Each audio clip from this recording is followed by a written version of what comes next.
Good morning, everyone. This is day 8 of our sessions, and we are going to begin with the first part of session right now. So we have developed a fairly uh, good dynamic application so far. We did that yesterday, and we were able to input task items, and then that gets added to the task list. We ended the session with a motive that we will make this application more featured. What does that mean? I want to have an application which should look something like this. Okay, so if I have a task may have a title as well as description. So yesterday we were creating only what? Title, or just entering the title and then title what's getting added to the task list. Now I want to add title as well as description, and description could be multi-line like this. Okay, uh, or it can be single line also. It depends, but it will be a relatively longer length content than the title. Okay, so at least two properties or two values will make one task. Later on, we may add more properties, but for the time being, it's enough to have our improved task list application. And once I type the name, say I said task 1, make the application more featured. Okay, and when I click on this, it should show up here something like this, and the title should appear in larger font and the description should appear below that. And if I add another task, say task 2, and I say make the styles better. Okay, that's what we will do later. So let's keep it in our task list. So it should appear like this, and I can keep adding more and more tasks and it should appear here. Now that is cool. But as soon as we will be done with task 1, we would like to change the status, right? So if I want to indicate that this work is done, I need a way. The ways could be explicitly saying the status is done. Also, that can be done in multiple ways. I say a tick which says or shows the status done, not done. Or it can be a combo box, it can be a radio button, it can be a check box, or it can be a simple click displaying the content in different format, right? So various possibilities of indicating the status from not done to done or from active to inactive, correct? So I preferred this way. When I click on this, it should change the style, and now it should have a different color.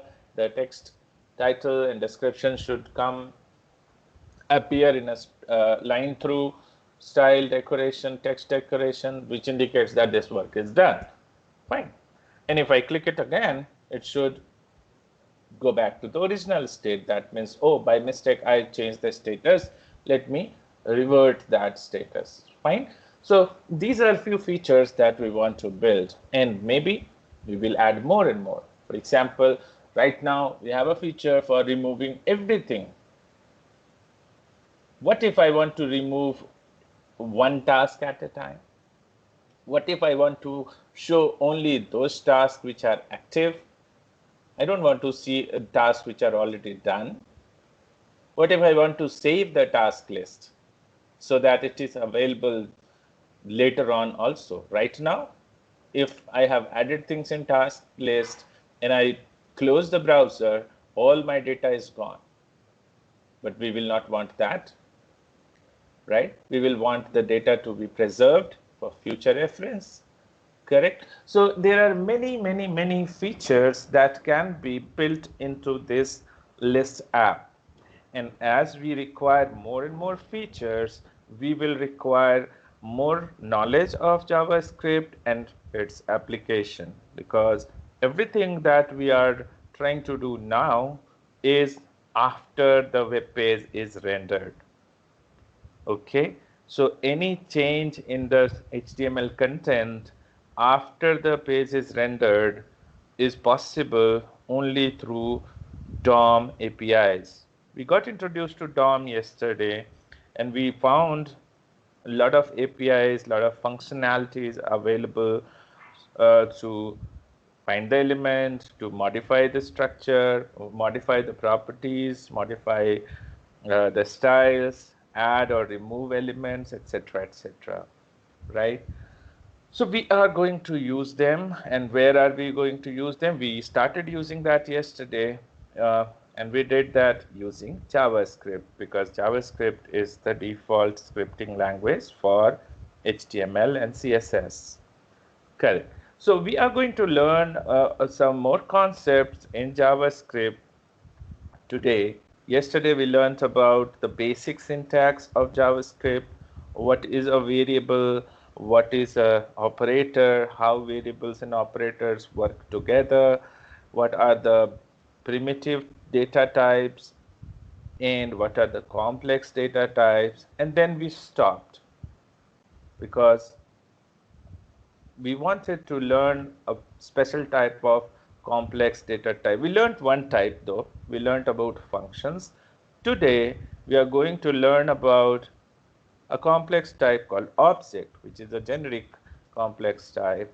And then we will also learn about a very powerful API called arrays in JavaScript, because arrays will be quite useful for all of our situations. Arrays and objects look very similar, but there are differences. So we will understand the difference as well.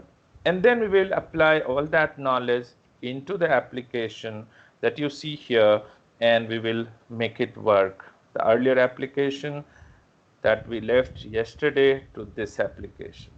Actually, this application is already built. What I will do today is to explain you the pieces of application that works in different for different parts of the application, so that you can understand it, and then we will try to attempt or add more features as well. Okay, so that's the introduction of today's expectation. Let's begin with the concepts. So yesterday we came to know what JavaScript can do, and these are the things JavaScript claims to do, and we saw the examples of that. We also went through the data types in JavaScript. We saw primitive types, and we saw complex types, function and object, and we got introduced to function. And we also learned about undefined and null and the difference between them. Fine. So this is just a recap, and we learned about functions, because functions is something that we will use quite often. Almost every time we need to do something, we will do it inside a function. So please remember this syntax and the application of function. Okay. Now is the time to understand what is object in JavaScript. So as you noticed earlier, object is a complex data type. Complex and primitive. The difference between these were the primitive will have no additional properties and functions or behaviors or methods. So function, behavior, method are synonym. Different programming languages use different terms, but in JavaScript you can use either function or behavior. So actually you can use any of these, it is immaterial. So if a data type or a data which has additional properties and or behaviors are not simple, not primitive, so those are called complex, and one of the complex types is objects. Think of a real life object, like a car, like a computer, like a pen. all of them, when you think of a car, what comes to your mind? So a large object, a large size thing, which will have few seats, few wheels, generally four wheels. Then it will have gears, it will have engine, it will have a large boot space and a driver's seat where you will have a steering wheel, and then when you press on the clutch pedal and accelerator pedal after starting the engine, the car will start running, right? So car has many properties and car has behaviors like running. When you press the brake button along with clutch, the car will start stopping or slowing down. So speed reduction or stop is also a behavior shown by the car, right? Car will have a fuel tank and you can fill the fuel tank. So a, a real life object may have many properties and many behaviors. If you think about computer will have various parts like keyboard, monitor, CPU, right, mouse, headphone, camera, and several other things that you can think of present in a computer. And computer works, right? Computer shows some content on screen, on monitor. Computer accepts your inputs in the form of keypad entries, mouse movements or mouse clicks, or even your voice and video commands or video inputs, right? So it accepts a lot of inputs, it gives you a lot of outputs. So it exhibits behavior and it exhibits features. Now let's go back and think about the task that we want to create, and we want to maintain a list of tasks. What we said? We said, well, a task means a title and description and status that it is done or not done, right? So at least three properties are making one task in our new requirement. A task, whenever you think of a task, it is not a simple single line statement, no more a primitive string, but it is made up of multiple properties: task title, task description, and task status, at least at this point of time. Eventually, you may think of each of these individual properties of a primitive type, because each of these can be having just a string value, a textual value, fine.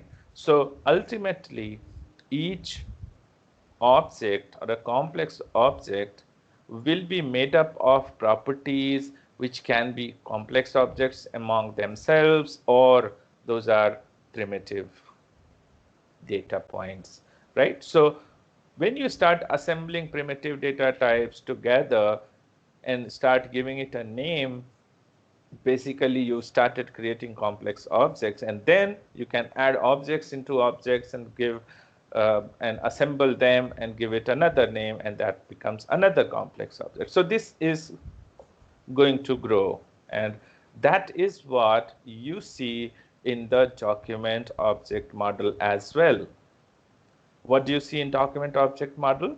It starts with the root object called document, and document has the root element called HTML, and then HTML has a couple of elements called head and body, and then body has several elements, and body itself has several properties too.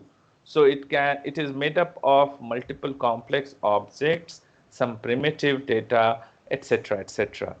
Correct? So this is the way objects grow. So let us see how objects are defined and realized in JavaScript. Objects are also a variable, fine, but objects contain many values. It's an assembly of multiple values. So values are written as name colon value pairs, name and value separated by a colon. You're familiar with this construct. You have used that quite a lot when we were defining styles, and we continue to define styles in this format: key colon value or name colon value. And then if I have to write multiple such things, it must be separated by a semicolon after that. Okay, so this is a common construct that you will see. It's an example. Suppose I define a new object type called car, and then I say car will have a type, car will have a model, car will have a color. So in style, we were using a semicolon to separate name value pairs. But in objects, we separate them simply using comma. So there are some differences. However, if you remember the style class, we were using a pair of curly braces to put all definitions together, all declarations together, and then give it a name. And we said it is a class because the class name started with a dot. So a lot of common conventions will be found here and there.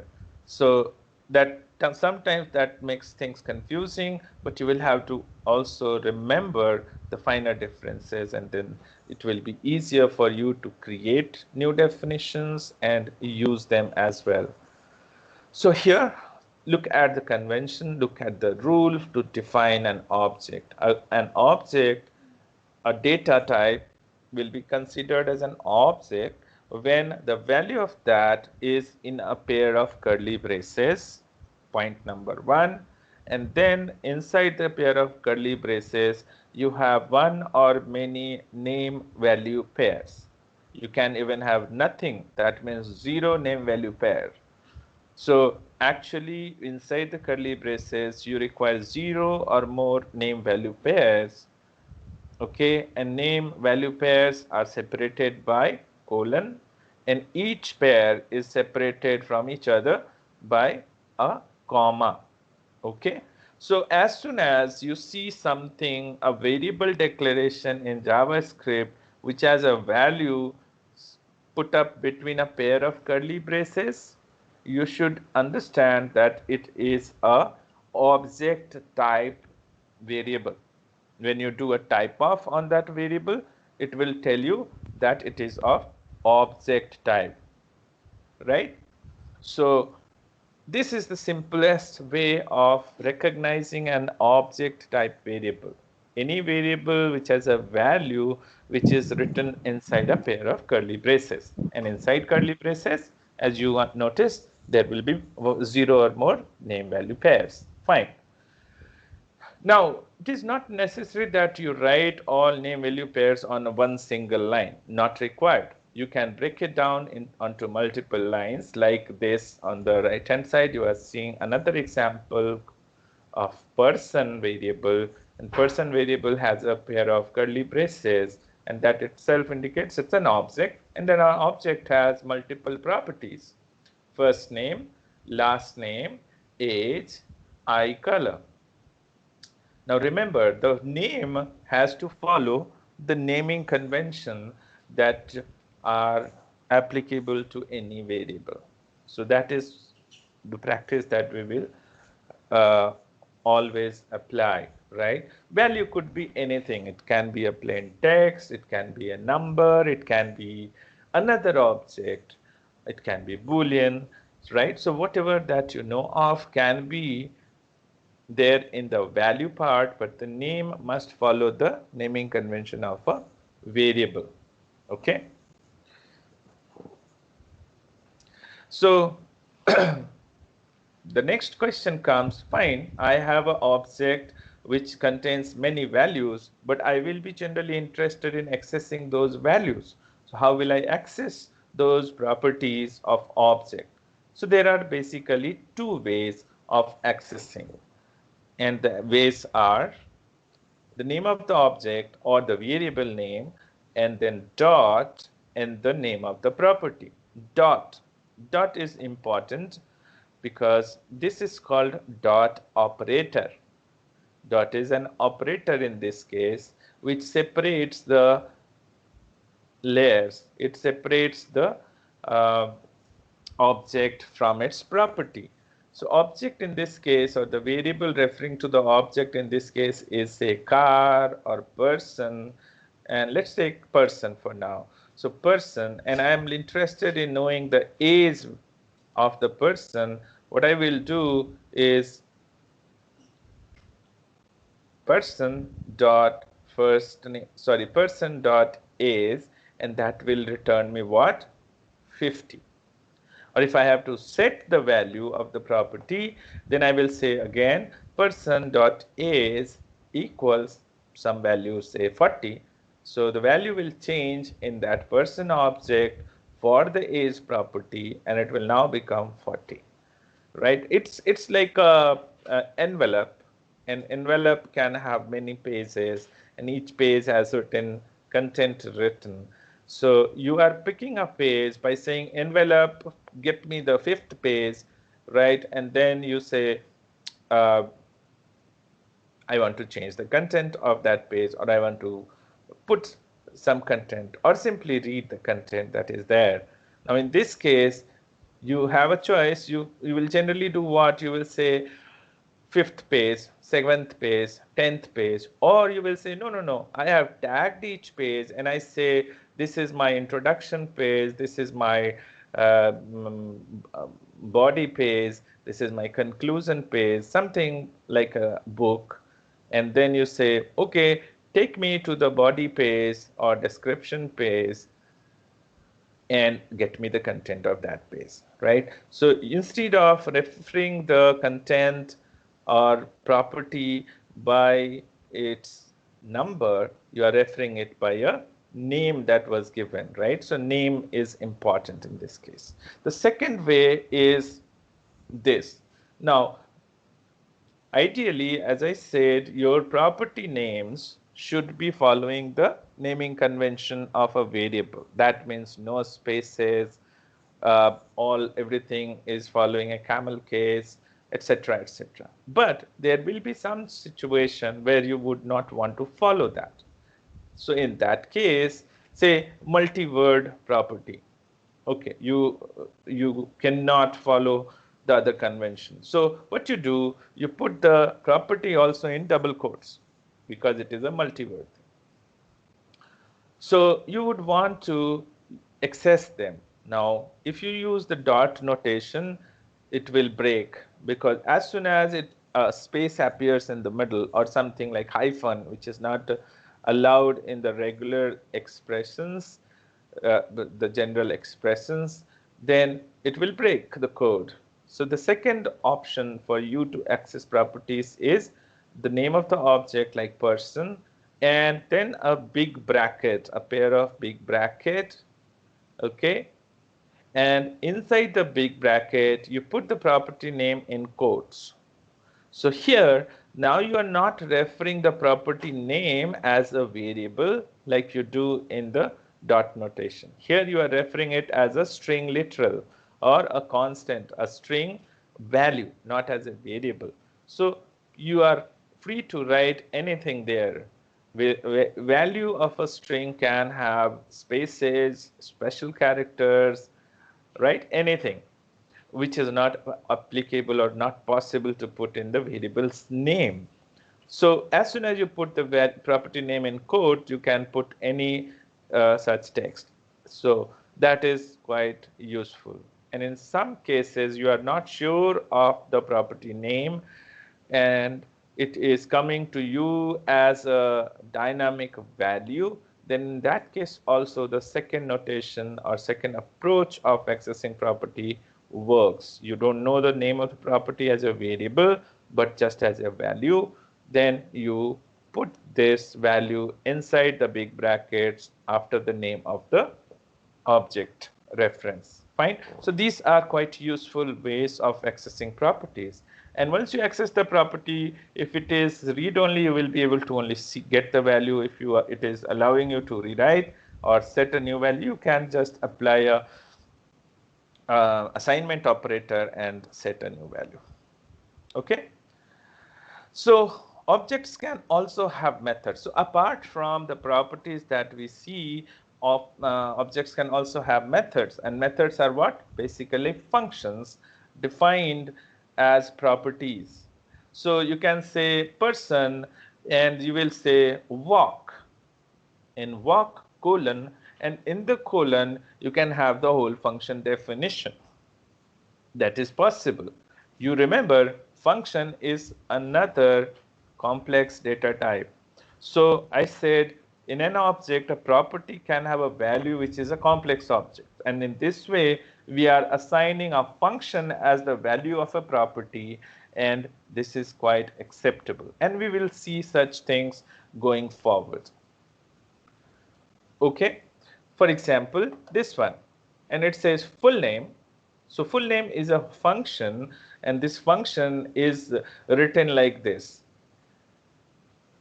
You can recognize the structure, function keyword, and then there is no name given to the function. So when you are defining a function like this without a name to the function, it is called anonymous function.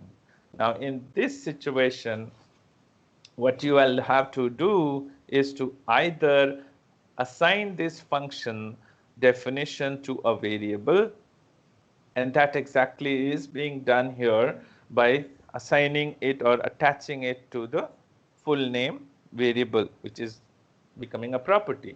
You can do that elsewhere also by saying where something, or where function name is equal to function, and do not provide any function name, and just put the pair of parentheses to specify the list of parameters and the body of the function. So that is quite a common construct, because function definition is basically a complex data type definition. Okay, and then you can refer that as variables, as you can pass function definitions as data that we have perhaps seen earlier, or we can see it now in our examples. All right, so this is the fundamental part of objects. In a function definition, this is a special keyword that will be used quite often in functions, and in this case, this indicates the container or owner of this function. An owner of the function is defined by the scope set by the pair of curly braces where the function is defined. So function is defined inside a pair of curly braces which is linked to the person variable, right? This function definition, the whole definition of function is inside the pair of curly braces which is mapped to person. So pair of curly braces will always define the scope of variables, scope of functions, etc. So this indicates the owner of the function, and in this case the owner is the person variable. And so person variable now has properties like first name, last name, ID, and a function called full name itself. So this actually refers to the person variable, and then using the dot notation or dot operator, you can access any property of that object, right? But you generally don't know what will be the name of the object given. So this is a special thing or a special keyword made available to you to refer to its container or its parent, and then rest of the properties or other functions that are defined in the parent object, right? So this will be quite useful in most of the occasions, or rather many occasions, when you define a function. Okay, so that's about the objects. There is another similar thing in JavaScript which is called arrays. Arrays are basically a data structure that is used to build a list of objects or list of data. So in one form, arrays are also used to store multiple values in a single variable. So if you recall the previous slide, if you go back, you will see objects are also said to contain many values, and arrays are also saying to refer to a variable which stores many values, right? So from that objective, both looks the same, okay? But the notation for array is quite different from objects. When you saw the objects definition, you saw that the object is identified by a value which is put up in a pair of curly braces. But here, the values are put up in a pair of big brackets, right? Large brackets. So that is a big differentiator. So a variable which is having a value written inside a pair of curly braces, you'd identify that as an object. But when you see a variable with a values put up inside a pair of big brackets, then you recognize that as an array. Array is a special type of object. So if you do type of apply type of operator on array name in this case, it will still tell you that it is an object. So array is a special type of object. And in array name, you will have various values listed with comma separation. So here there will be no name value pairs, but it will just have a list of values. So names are missing. Now if names are missing, how will you refer individual values, or how will you access individual values? That's a good point to think about. So first take a look at the real examples, say cars, and I said Saab, Volvo, BMW, fine. I can write it in this format also, which is using a new operator and the name of the class or name of the object array, and then you can initialize it with initial values too. Both ways of defining a new variable of a type array is applicable and allowed, but as a common practice, the first approach is preferred because the second approach is not adding any value. It is just a way introduced which looks very close to pure object-oriented programming languages, or more object-oriented programming languages, I should say. JavaScript is not object-oriented by default. However, object orientation has been added in a sugar-coated form in newest version of JavaScript, which is JavaScript 6, formerly called ES6 or ECMAScript 6. So JavaScript version 6 allows you to use the concepts of object-oriented programming. Now, I know you may not be aware of what object-oriented programming, so forget about that. So keep it simple and remember that the first approach of defining array is the most practiced and best approach. Okay, you don't need to use new keyword and new array at the moment. All right. You can also define the array in this multi-line format because it is not necessary to have values listed on the same line. You can break it onto multiple lines till the time all values are packed together inside a pair of big bracket. Okay, so this is how you differentiate between an array and a regular object by just seeing where the values are packed or how the values are packed. If it is put up inside a pair of curly braces, it's an object. If it is put up inside a pair of big brackets, it is an array. Okay, so let's now look at how we will be referring to the values.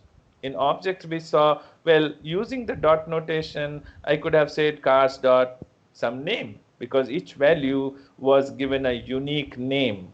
But in this situation, there is no name given.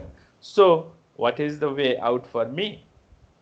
Now I will have to depend on the indexes or the position. So Saab is the first item, Volvo is the second item, BMW is the third item in our array cars. Fine. So if I have to access the third item in cars, what I will have to do is I will have to use a notation which will say cars and third item. But ironically, in arrays, the index actually begins with a number 0. Now, this is confusing, but this is what you will have to remember. So, the first item, sub, will have actually an index 0. And second item will have index 1. The third item will have index 2. This is a tradition that started with the language C, and C started with index 0. I don't know the history behind it or the reason behind that, but that is how it started, and many programming languages continued with that approach. So the index 0 in arrays of JavaScript actually means the first item.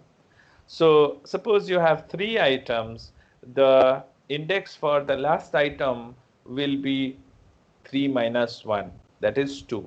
So actually, if you are trying to refer to xth element, you will have to give the element index as x minus 1, right? So this is what you will have to always remember. The index will be starting from 0 to length minus 1. Length is the number of items present or number of elements present in the array.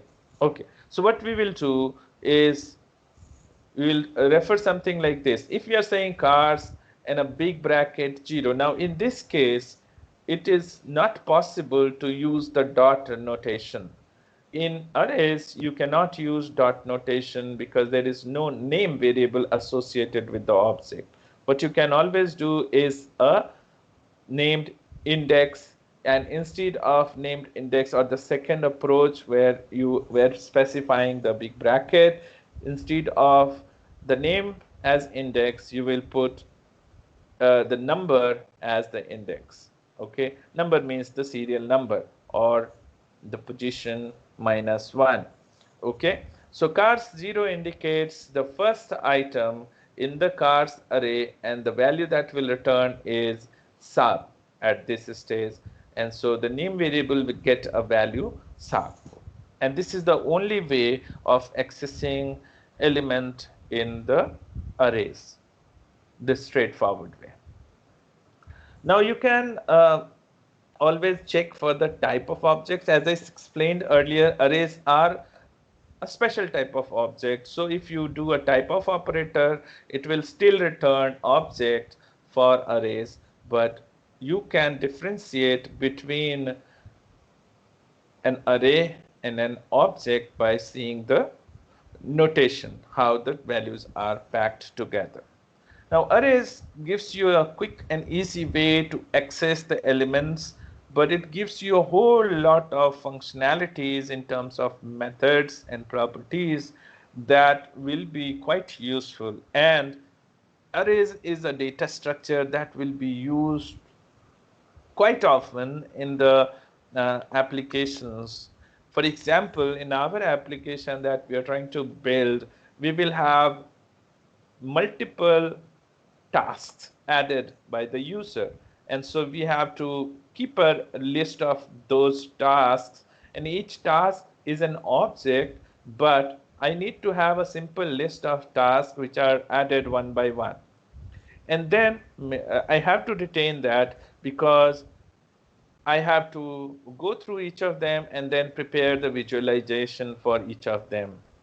And if you notice, the visualization is similar for each task. Otherwise, it will be difficult to know that, okay, all of these are tasks really, right? So visualizations are same. What was changing was the data values.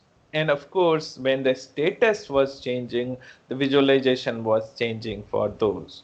That was just an indicative thing that with a different status, the task will appear differently.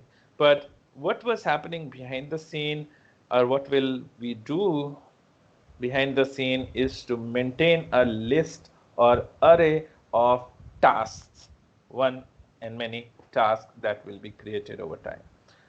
Okay, so arrays use numbers to access the elements, and this is how you are differentiating between arrays and objects, while objects use the names to access the members, because in objects you don't have indexes and in arrays you don't have names. So whatever is available is used to access the elements or members of the object. Fine. So let's now take a quick look at the properties and methods. There are only few properties